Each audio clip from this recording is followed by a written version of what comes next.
اللہ تعالیٰ نے بنی اسرائیل کو یہ بتایا کہ تم اب امام نہیں رہے، اب امام حضرت محمد صلی اللہ علیہ وآلہ وسلم ہیں۔ تو اللہ پاک اب مثالیں دے رہے ہیں کہ جیسا کہ حضرت نوح علیہ السلام کے بعد ان کی قوم کو بھی جو پہلے طوفان میں جو کافر تھے ان کو غرق کیے گئے، پھر ان کے بعد بھی بہت سے نسلیں آئیں تو جو جو گناہ کرتے تھے تو اللہ تعالیٰ پھر ان کو ان کے گناہوں کے سبب ہلاک کرتا رہا۔ تو جو کوئی شخص یہ دنیا کے فائدے چاہتا ہے تو وہ ہم اس کو دیں گے، لیکن آخر کار اس کو ذلیل و رسوا کر کے جہنم میں داخل کیا جائے گا۔ یعنی کہ اس شخص کا مقصد جو دنیا چاہتا ہے اس کا مقصد یہ ہے کہ وہ بس دنیاوی فائدے حاصل کرے۔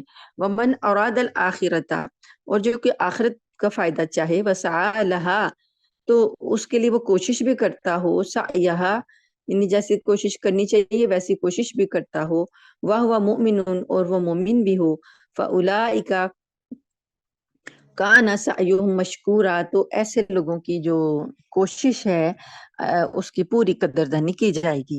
کلن نمد ہؤلاء وہؤلاء من عطاء ربک، اے پیغمبر صلی اللہ علیہ وآلہ وسلم، جہاں تک آپ کے رب کی عطا کا تعلق ہے تو ہم ان کو بھی نوازتے ہیں اور ان کو بھی نوازتے ہیں، اور رب کی عطا جو ہے وہ کسی کے لیے بند نہیں ہے۔ وما کان عطاء ربک محظورا، یعنی دنیا کے فائدوں میں اللہ پاک نے سب کو شریک رکھا ہے، ان کو بھی ان کو بھی، مطلب دونوں گروہوں کو۔ اس میں ایسا نہیں ہے، بندش نہیں ہے کہ ایمان والوں کو ہی بس آکسیجن ملے گی اور کافروں کو نہیں ملے گی، ایمان والوں کو سورج کی دھوپ ملے گی اور کافروں کو نہیں ملے گی، یا پانی، یعنی یہ کچھ چیزیں ہیں رحمت عامہ۔ جو رحمت عامہ ہیں ان کا، چونکہ اللہ پاک رحمان ہے تو رحمان کا تعلق ہے کہ رحمت عام ہو، تو اللہ کی رحمت عام ہے جس سے ہر کائنات کی جو مخلوق ہے وہ فائدہ اٹھاتی ہے، خواہ وہ اللہ کو ماننے والی ہو یا نہ ماننے والی ہو۔ لیکن جو اللہ کی رحیمیت ہے، رحیمیت کا فائدہ صرف ایمان والوں کو ہوگا۔ تو اللہ پاک فرماتے ہیں کہ تمہارے رب کی عطا ایسی بند نہیں ہے کسی کو جائے کسی کو نہ جائے، ہر ایک کے لیے ہے، لیکن آخرت کے فائدے جو ہیں وہ اللہ پاک صرف مومنین کو دیں گے۔ انظر کیف فضلنا بعضهم علی بعض، دیکھو کہ کیسے ہم نے لوگوں کو ایک دوسرے پر فضیلت دے رکھی ہے۔ وَلَلْآخِرَةُ أَكْبَرُ دَرَجَاتٍ وَأَكْبَرُ تَفْضِيلًا، اور یقین رکھو کہ آخرت درجات کے اعتبار سے بھی بہت بڑی ہے اور فضیلت کے اعتبار سے بھی بہت بڑی ہے۔ لا تجعل مع اللہ الہا آخر، اللہ کے ساتھ کسی اور کو معبود نہ بناؤ، فتقعد مذموما مخذولا، پھر تم قابل ملامت اور بے جار و مددگار ہو کر ورنہ بیٹھ جاؤ گے۔ وَقَضَىٰ رَبُّكَ أَلَّا تَعْبُدُوا، اور فیصلہ کر دیا تمہارے رب نے یہ کہ تم نہیں عبادت کرو گے، الا ایاہ، مگر اسی کی۔ یہ اللہ کے فیصلے ہیں، یہ جو باتیں کچھ ہیں جن کا کہ ایسی باتیں کہ جن کے بارے میں کوئی بھی کمپرومائز نہیں ہے، جن کے بارے میں کوئی بھی دو رائے نہیں ہے، یہ چیزیں جو ہیں اللہ پاک نے ان کو بھی دیں، پچھلی امتوں کو بھی دیں، اور وہ کچھ باتیں جو ہیں ایسی جو ساری کی ساری ان میں بھی تھیں اور ہم میں بھی تھیں، ان میں ہم میں بھی ہیں۔ وہ پہلی بات یہ ہے کہ اللہ کا یہ فیصلہ ہے کہ عبادت اس کے سوا کسی کی نہیں کی جائے گی۔ وَبِالْوَالِدَيْنِ إِحْسَانًا، اور والدین کے ساتھ احسان کرو۔ إِمَّا يَبْلُغَنَّ عِنْدَكَ الْكِبَرَ أَحَدُهُمَا أَوْ كِلَاهُمَا، جب وہ پہنچ جائیں تمہارے پاس بڑھاپے کو ایک ان دونوں میں سے یا وہ دونوں، یعنی دونوں موجود ہیں یا ایک موجود ہے، فَلَا تَقُلْ لَهُمَا اُفٍّ، تو ان دونوں کو تم نے اف بھی نہیں کہنا، وَلَا تَنْهَرْهُمَا، اور نہ ان کو جھڑکنا، وَقُلْ لَهُمَا قَوْلًا كَرِيمًا، اور ان دونوں کے ساتھ عزت سے عزت کے ساتھ بات کرنا، وَخْفِضْ لَهُمَا جَنَاحَ الذُّلِّ، اور جھکا دو ان دونوں کے لیے اپنے ذلت والے بازو، من الرحمت، رحمت سے، وقل، اور کہو، رب ارحمہما کما ربیانی صغیرا، اے ہمارے رب ان دونوں پر رحم فرما جیسا کہ انہوں نے ہمیں بچپن میں پالا تھا۔ تین چار باتیں اکٹھی بتائی گئی والدین کے لیے، پہلے اپنا اللہ نے حق بتایا، ساتھ ہی والدین کا بتایا۔ تو والدین کا حق اتنا زیادہ ہے کہ اللہ نے اپنی توحید کے ساتھ اس کو ذکر کیا ہے. یعنی انسان کی تخلیق میں جو خالق کا حق ہے وہ سب سے پہلا ہے اللہ تعالیٰ کا، اور بظاہر جو دنیا میں تخلیق کے عمل میں اللہ نے شریک کیا ہوا ہے وہ والدین کو کیا ہوا ہے، تو والدین کا حق بھی اس کے ساتھ ہی بتایا.